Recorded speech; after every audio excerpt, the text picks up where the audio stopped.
En los anales de la historia patria española, pocos episodios resultan tan fascinantes y enmarañados como el breve pero turbulento reinado de Amadeo I de Saboya. Imaginen, si me permiten, las calles empedradas del Madrid de 1870, envueltas en el misterio de una conspiración que cambiaría para siempre el rumbo de nuestra nación. Un italiano noble, elegido por unas cortes españolas para ocupar el trono vacío tras el destierro de Isabel II, llega a una España que no le comprende y que él jamás llegará a descifrar.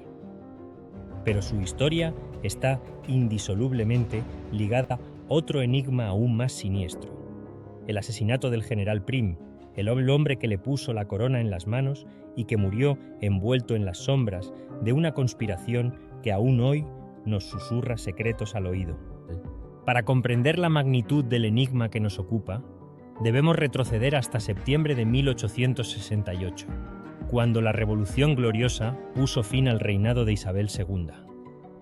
En el epicentro de aquella tormenta política encontramos a un personaje fascinante, el general Juan Prim i Prats, un catalán de Reus que había forjado su leyenda en los campos de batalla de Marruecos y que poseía esa extraña combinación de carisma militar y astucia política que hacen de un hombre una figura histórica.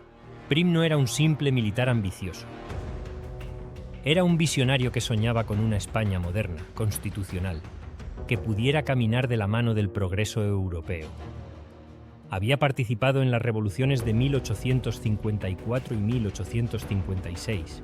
Había conspirado desde el exilio. Había arriesgado su vida múltiples veces por sus ideales. Cuando regresó de París, fue acusado de estar implicado en la llamada conspiración de los trabucos, que trató de quitar la vida a Narváez, lo que nos da una idea de la naturaleza conspirativa y arriesgada de su carrera política. Pero lo que hace verdaderamente excepcional a Prim en nuestra historia es su papel como hacedor de reyes. Tras el triunfo de la Revolución Gloriosa, las Cortes se enfrentaron al dilema de qué hacer con el trono vacío. Prim, con su pragmatismo político, comprendió que España necesitaba una monarquía democrática que trajera estabilidad, pero también que fuera aceptada por las potencias europeas. La búsqueda del candidato perfecto se convirtió en una odisea diplomática que duró más de 2 años. Los pretendientes abundaban, pero todos tenían sus inconvenientes. Los Borbones estaban desprestigiados, los republicanos no tenían fuerza suficiente, y las candidaturas extranjeras levantaban suspicacias internacionales. Fue entonces cuando Prim fijó su mirada en un joven príncipe italiano, Amadeo de Saboya, segundo hijo del rey Víctor Manuel II de Italia. Amadeo Fernando María de Saboya era, sobre el papel, el candidato perfecto. Joven, liberal, perteneciente a una casa real, respetada en Europa, y lo suficientemente alejado de los conflictos dinásticos españoles como para no despertar antagonismos inmediatos. Había nacido en Turín en 1845. Había servido en el ejército italiano y poseía esa educación cosmopolita que caracterizaba a la nobleza europea del siglo XIX. Pero había algo profundamente trágico en la elección de Amadeo.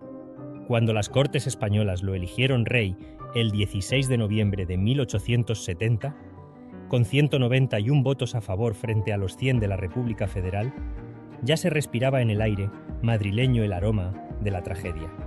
Los enemigos de Prim se multiplicaban, las conspiraciones se entretejían en las tertulias aristocráticas y los puñales se afilaban en las sombras de los salones políticos.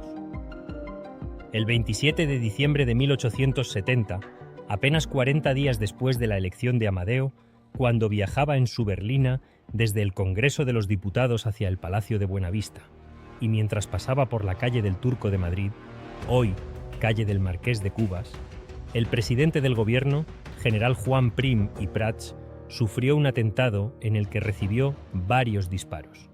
El arquitecto del nuevo orden constitucional moría 3 días después, llevándose consigo los secretos de quienes habían orquestado su muerte. El asesinato del general Prim es uno de esos misterios históricos que parecen diseñados para alimentar la imaginación de los amantes de las conspiraciones. La muerte de este líder político sigue envuelta en misterio, y no es para menos. Las circunstancias del crimen tenían todos los ingredientes de una novela de intriga. Un líder político en la cúspide de su poder, enemigos por doquier, intereses económicos y políticos en juego, y una ejecución tan perfecta que sus autores lograron escapar para siempre de la justicia. Los sospechosos abundaban como las hojas en otoño. Algunos apuntan a una conspiración de los republicanos que se oponían a la monarquía de Amadeo de Saboya. Otros señalan al duque de Montpensier, un aspirante al trono que se había visto frustrado por la elección de Amadeo, como el instigador del crimen. Pero la verdad, como suele ocurrir en estos casos, es probablemente mucho más compleja y siniestra. El duque de Montpensier, Antonio de Orleans, cuñado de la destronada Isabel II, tenía motivos sobrados para odiar a Prim. Su candidatura al trono había sido sistemáticamente bloqueada por el general catalán, quien consideraba que su parentesco con los Borbones lo hacía inviable políticamente. Montpensier poseía una inmensa fortuna, contactos en todas las esferas del poder y una sed de venganza que rozaba lo patológico. Pero también estaban los republicanos, que veían en Prim al gran obstáculo para sus aspiraciones. Si el general moría antes de la llegada de Amadeo, tal vez la monarquía se tambalearía lo suficiente como para abrir paso a la república. Y no olvidemos a los carlistas, eternos enemigos del liberalismo, ni a los sectores más reaccionarios del ejército, que nunca habían perdonado a Prim su papel en la Revolución Gloriosa. La mecánica del crimen fue de una perfección diabólica. Los asesinos esperaron a Prim en un punto estratégico de su ruta habitual. Conocían sus movimientos, tenían información privilegiada. Esto sugiere una conspiración bien organizada, con ramificaciones en las altas esferas del poder. El hecho de que nunca se identificara de manera definitiva a los culpables habla no solo de la eficacia de los conspiradores, sino también de la complicidad, consciente o inconsciente, de sectores del aparato del Estado.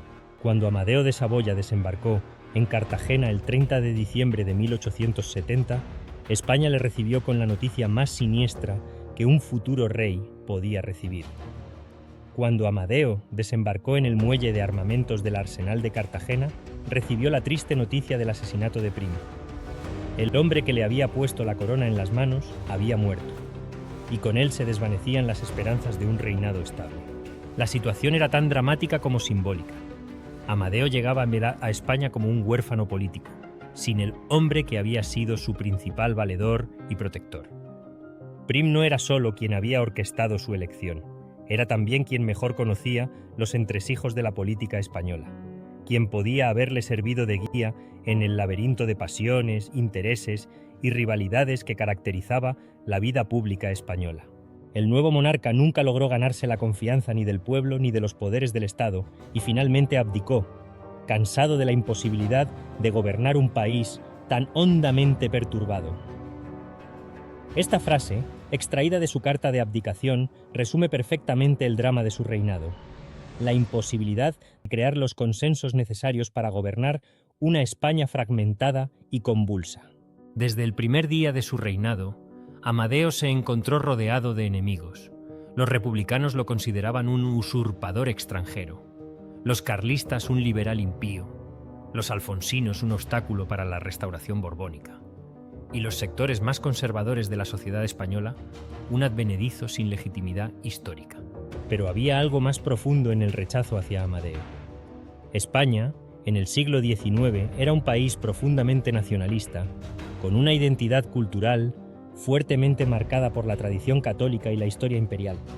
Un rey italiano, por muy liberal y bien intencionado que fuera, representaba todo lo contrario: la modernidad europea, el liberalismo masónico, la pérdida de las esencias patrias. La Iglesia católica, en particular, se mostró hostil hacia Amadeo desde el principio. El rey de Italia había despojado al Papa de sus estados pontificios y la familia Saboya era vista como anticlerical. En una España donde la Iglesia seguía teniendo un poder inmenso, esta oposición era letal para cualquier pretensión de legitimidad. El propio Amadeo era consciente de estas dificultades.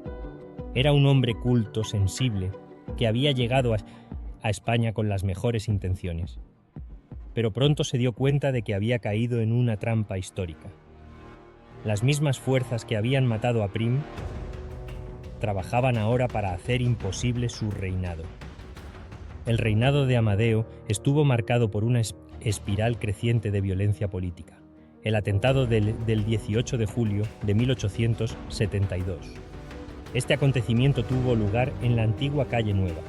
hoy conocida como Calle del Arenal, contra el propio rey, demostró que las mismas fuerzas que habían acabado con Prim seguían activas y decididas a terminar con el experimento monárquico democrático. El atentado contra Amadeo no fue un episodio aislado, sino parte de una estrategia sistemática de desestabilización. Los enemigos del régimen habían comprendido que no era necesario matar al rey para acabar con él. Bastaba con hacer su vida imposible, con crear un clima de inseguridad y desconfianza que hiciera insostenible su posición. Las conspiraciones se multiplicaban como hongos después de la lluvia. Cada tertulia aristocrática, cada reunión política, cada encuentro en los cafés madrileños era un potencial nido de conspiradores. El país se fragmentaba en 1000 pedazos, cada uno con sus propios intereses y sus propias lealtades. La guerra carlista, que había comenzado en 1872, añadía una dimensión de guerra civil al conflicto político. Los carlistas, con su legitimismo tradicionalista y su fanatismo religioso, representaban todo lo que Amadeo no era: lo castizo frente a lo extranjero, lo tradicional frente a lo moderno, lo católico frente a lo liberal. Detrás de las conspiraciones que acabaron con Prim y que hicieron imposible el reinado de Amadeo, había intereses mucho más prosaicos que los ideológicos. España, en el siglo XIX, era un país en plena transformación económica, donde las oportunidades de enriquecimiento se multiplicaban para quienes supieran mover los hilos del poder. El duque de Montpensier no era solo un pretendiente al trono frustrado. Era también uno de los hombres más ricos de España, con intereses financieros que se extendían desde la banca hasta los ferrocarriles. Su oposición a Amadeo no era solo política, era también económica. Un rey fuerte y estable podía amenazar los privilegios y monopolios que había construido durante años. Los ferrocarriles en particular eran un negocio extraordinariamente lucrativo en el siglo XIX español. Las concesiones ferroviarias podían hacer rico a cualquiera de la noche a la mañana, y el control político era esencial para obtenerlas. Prim, con su proyecto de modernización del país, amenazaba con crear un sistema más transparente y competitivo que habría acabado con muchos privilegios consolidados. La bolsa madrileña, los negocios en Cuba y Filipinas, los contratos militares, las concesiones mineras. Todo el entramado económico español del siglo XIX dependía del favor político. Un rey extranjero sin vínculos con las redes clientelares tradicionales representaba una amenaza para todos estos intereses. El rey Amadeo I, tras 2 años en el trono de España, decidió abdicar porque no se veía con capacidad ni tenía los apoyos suficientes como para poder resolver los problemas del país y llevarlo a un periodo de paz. Esta decisión, aparentemente simple, encerraba en realidad toda la tragedia de un experimento político fallido. Amadeo había llegado a España con la mejor voluntad del mundo. Era un hombre honesto, trabajador, que se había esforzado por aprender español, por conocer las costumbres del país, por ganarse el respeto de sus súbditos. Pero España no era Italia, y los métodos que funcionaban en el reino de su padre se estrellaban contra la realidad española. La fragmentación política del país era tal que resultaba imposible formar gobiernos estables. Los partidos se aliaban y se traicionaban con una facilidad pasmosa. Los generales conspiraban, los políticos se vendían al mejor postor. Amadeo asistía impotente a un espectáculo de corrupciones e incompetencia que hacía imposible cualquier gobierno efectivo. La gota que colmó el vaso fue el enfrentamiento entre los generales Pavía y Hidalgo por el mando de la artillería, cuando los 2 principales partidos del sistema, progresistas y constitucionales, se aliaron para derribar el gobierno que el propio rey había nombrado. Amadeo comprendió que su posición era insostenible. La tradición madrileña asegura que al mediodía del 11 de febrero de 1873 le comunicaron al rey Amadeo primero su despido, mientras esperaba su comida en un restaurante de Madrid. De inmediato, Amadeo recogió a su familia, renunció al trono y, sin esperar la autorización de los diputados, abandonó España para siempre. La imagen es tan patética como simbólica. Un rey de España recibiendo su despido mientras espera la comida en un restaurante. No hay mayor humillación para un monarca que verse reducido a la condición de un funcionario cesante. Pero esta anécdota, probablemente apócrifa, ilustra perfectamente el fracaso del experimento amadesista. Grande fue la honra que merecía la nación española eligiéndome para ocupar su trono. Honra tanto más por mi apreciada, cuanto que se me ofreció rodeada de las dificultades y peligros que lleva consigo la empresa de gobernar un país tan hondamente perturbado. Estas palabras, extraídas de su carta de abdicación, resumen toda la tragedia de su reinado.